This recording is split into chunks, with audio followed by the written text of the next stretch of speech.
नमस्कार, मैं हूं मुकेश सिंठारवाल। मेरे यूट्यूब चैनल पर आपका स्वागत है। जिस साथियों, आज आपके लिए महत्वपूर्ण अपडेट लेकर आए हैं, जिसमें हम बात करेंगे।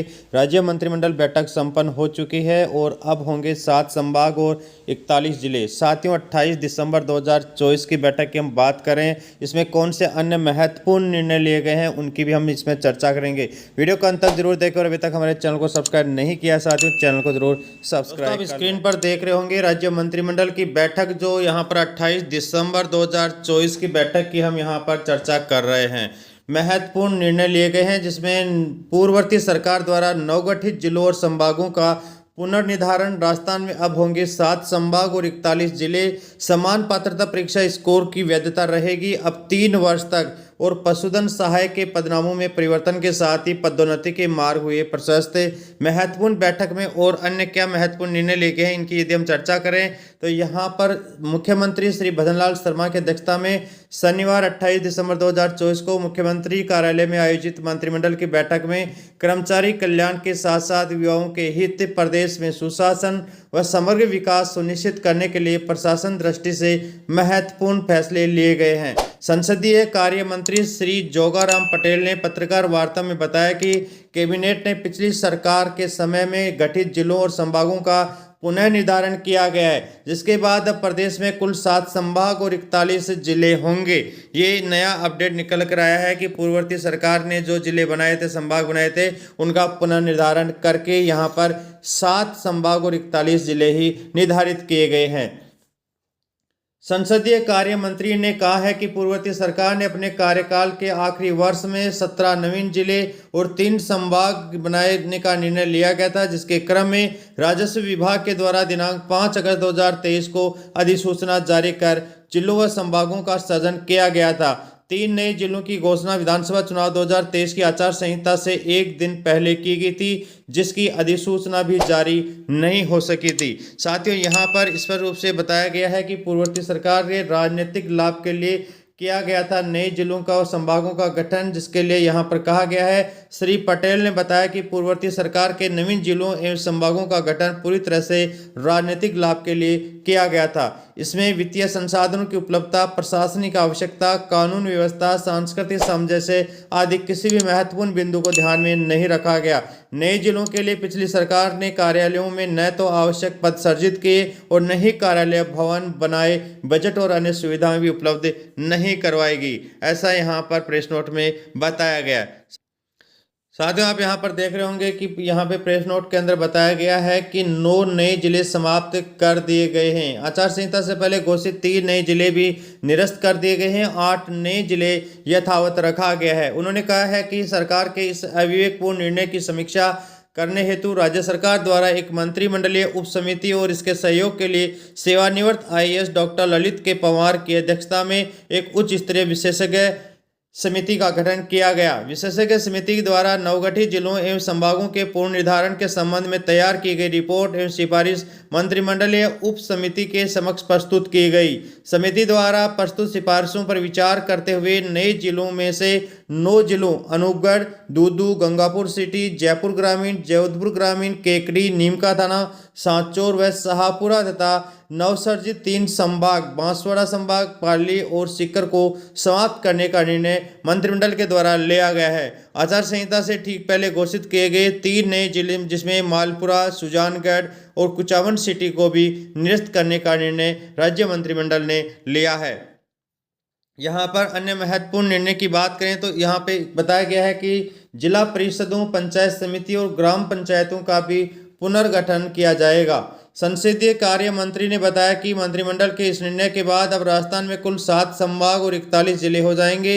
यथावत रखे गए 8 नए जिले, जिसमें फलौदी, बालोतरा, कोटपुतली, बहरोड, खेड़तल, तिजारा, ब्यावर, डीग, डीडवाना, कुचामन और सलूम्बर में प्रशासनिक ढांचा तैयार करने के लिए राज्य सरकार सभी जरूरी वित्तीय संसाधन और अन्य सुविधाएं मुहैया करवाएगी। इससे इन नए जिलों में रहने वाले आमजन को भी इन जिलों के गठन का लाभ वास्तविक रूप से मिल सकेगा।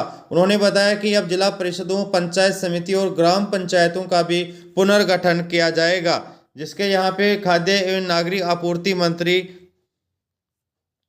श्री सुमित गोदारा ने पत्रकार वार्ता में बताया कि राजस्थान सिविल सेवा पुनरीक्षण वेतन नियम 2017 के नियम 14 की अनुसूची 1 में संशोधन, राजस्थान अधीनस्थ एवं लिपिकीय वर्गीय सेवा समान पात्रता परीक्षा नियम 2022 में सीईटी स्कोर की वैधता 3 वर्ष करने, पशुधन सहायक को पदोन्नति का तीसरा अवसर उपलब्ध करवाने एवं इस संवर्ग के पदनामों में परिवर्तन के लिए सेवा नियमों में संशोधन को मंजूरी दी गई है।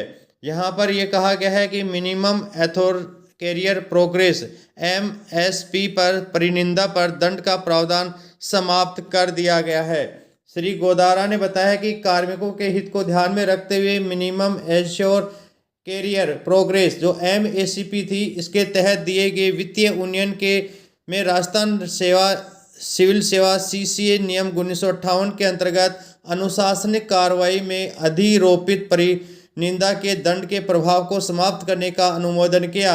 उन्होंने कहा कि वर्तमान में परिनिंदा के से दंडीय कार्मिक को 9/18-27 वर्ष की नियमित सेवा पर दे वित्तीय उन्नयन का लाभ MACP की निर्धारण तिथि से 1 वर्ष बाद मिल पाता है। उन्होंने बताया कि राज्य मंत्रिमंडल के कार्मिकों के होने वाले आर्थिक नुकसान को ध्यान में रखते हुए परिनिंदा के दंड से MACP के प्रभाव को समाप्त करने के लिए राजस्थान सिविल सेवा पुनरीक्षण नियम वेतन 2017 के नियम 14 के अनुसूची 1 में संशोधन के प्रस्ताव का अनुमोदन किया गया है। इससे पहले राज्य सरकार द्वारा CCA नियमों के अंतर्गत अनुशासनिक कार्रवाइयों में अधिरोपित परिनिंदा के दंड को पदोन्नति पर प्रभाव भी समाप्त किया जा चुका है। साथियों, यहाँ पर यदि हम बात करें तो इसमें यहाँ पर स्पष्ट रूप से ये बताया गया है कि अभ्यर्थी को बड़ी राहत और CET स्कोर की वैधता को 3 वर्ष के लिए कर दिया गया है। इसमें आप देख सकते हैं कि खाद्य एवं नागरिक आपूर्ति मंत्री ने कहा है कि राजस्थान अधीनस्थ एवं लिपिकीय सेवा वर्गीय सेवा समान पात्रता परीक्षा नियम 2022 में CET स्कोर में वैधता अब 1 वर्ष की बजाय 3 वर्ष के लिए रहेगी। इसके लिए नियमों में संशोधन की मंजूरी दी गई है। उन्होंने बताया कि CET स्कोर की वैधता 1 वर्ष होने के कारण हर साल होने वाली अगली CET परीक्षा में अभ्यर्थियों की संख्या बढ़ती चली जा रही थी। अत्यधिक संख्या में आवेदन आने पर बोर्ड के वित्तीय और कठिनाइयों का सामना करना पड़ता है। इसके लिए CET स्कोर की वैधता अवधि को 3 वर्ष करने का निर्णय लिया गया है, जिससे अभ्यर्थियों को भी बड़ी राहत मिलेगी। श्री गोदारा ने बताया कि राजस्थान जनजातीय क्षेत्रीय विकास एवं राज्य अधीनस्थ सेवा नियम 2001 के अंतर्गत आने वाले छात्रावास अधीक्षक पुरुष ग्रेड 2 एवं छात्रावास अधीक्षक महिला ग्रेड 2 को समान पात्रता परीक्षा की अनुसूची 1 स्नातक स्तर में शामिल किया जा रहा है। इस संशोधन के फलस्वरूप जनजातीय क्षेत्रीय विकास विभाग के पद CET में शामिल किए जा सकेंगे, जिससे परीक्षार्थियों को अधिक पदों का चयन का अवसर मिलेगा।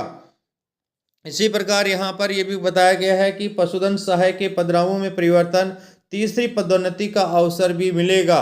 साथियों, आप यहाँ पर देख सकते हैं खाद्य नागरिक आपूर्ति मंत्री ने बताया कि राजस्थान पशुपालन अधीनस्थ सेवा नियम 1977 के तकनीकी संवर्ग में पशुधन सहायक को पदोन्नति का तीसरा अवसर उपलब्ध करवाने और इस संवर्ग के पदनामों में परिवर्तन के लिए सेवा नियमों में संशोधन को मंजूरी दी गई है। इस संशोधन के अनुसार तीसरी पदोन्नति के अवसर देने के लिए मुख्य पशुधन प्रसार अधिकारी का नवीन पद सृजित किया जाएगा, जिन्होंने बताया कि पशुधन सहायक का पदनाम अब पशुधन निरीक्षण, पशु चिकित्सा सहायक का पदनाम पशुधन प्रचार अधिकारी और सहायक सूचना अधिकारी का पदनाम वरिष्ठ पशुधन प्रसार अधिकारी किया जाएगा।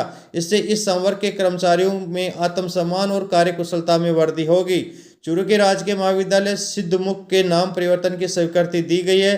श्री गोदारा ने बताया कि उच्च शिक्षा के क्षेत्र में दानदाता के सम्मान व अन्य दानदाताओं को प्रोत्साहन देने के उद्देश्य से चूरू के राजकीय महाविद्यालय सिद्धमुख का नामकरण श्रीमती शकुंतला देवी राजकीय महाविद्यालय सिद्धमुख करने की स्वीकृति प्रदान की जाती है। साथियों, यह जो जारी किया गया है प्रेस नोट, ये बैठक है जो 28 दिसंबर 2024 के महत्वपूर्ण कैबिनेट बैठक के फैसलों के बारे में आपकी जानकारी के लिए बताया गया है। फिर भी यदि किसी प्रकार का कोई विरोधाभास होता है तो विभाग के दिशा निर्देश और गाइडलाइन ही मान्य होगी। वीडियो को आपकी जानकारी के लिए बनाया गया है। वीडियो को अंत तक देखने के लिए बहुत बहुत धन्यवाद। और अभी तक हमारे चैनल को सब्सक्राइब नहीं किया साथियों, चैनल को जरूर सब्सक्राइब कर लें। वीडियो को अंत तक देखने के लिए थैंक्स। यदि वीडियो अच्छा लगा है तो वीडियो को लाइक व कमेंट जरूर करें और ऐसे ही महत्वपूर्ण वीडियो देखने के लिए चैनल को सब्सक्राइब कर लें।